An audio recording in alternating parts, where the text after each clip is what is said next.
বৌমা শাশুড়ির এই ঝগড়ার প্রধান কারণ হচ্ছে জেনারেশন গ্যাপ, ঠিক কিনা?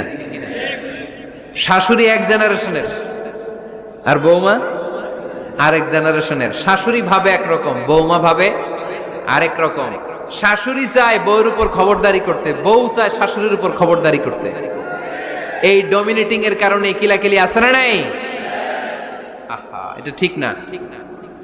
আমার শাশুড়ি মায়েরা যারা আছেন, প্রথমে শাশুড়ি দিয়ে শুরু করি। আমার মাইকের আওয়াজ যে ঘরগুলাতে যায়, আমার শাশুড়ি মাদেরকে বলবো, বউদের উপর অত্যাচার করবেন না। ছেলেরে প্রশ্ন করে, তোর কাছে তোর বউ বড় না আমি বড়? আছে না নাই? এটা একটা প্রশ্ন হইল। তোর বউ বড় না আমি বড়? দুইজনেই বড়। তো এক ছেলে সুন্দর উত্তর দিছে, আমার কাছে ভালো লাগছে উত্তরটা শুনে। এক মা প্রশ্ন করছে, তোর এতদিন আমি লালন পালন করে বড় করলাম, জীবন যৌবন তোর জন্য শেষ করলাম, আজকে বউ পাইয়া বউ তোর আপন হয়ে গেল? এবার ছেলে উত্তর দিছে, মা, আমার মুখ থেকে মা ডাক শোনার জন্য তুমি কি কষ্টটাই না করছো জীবনে।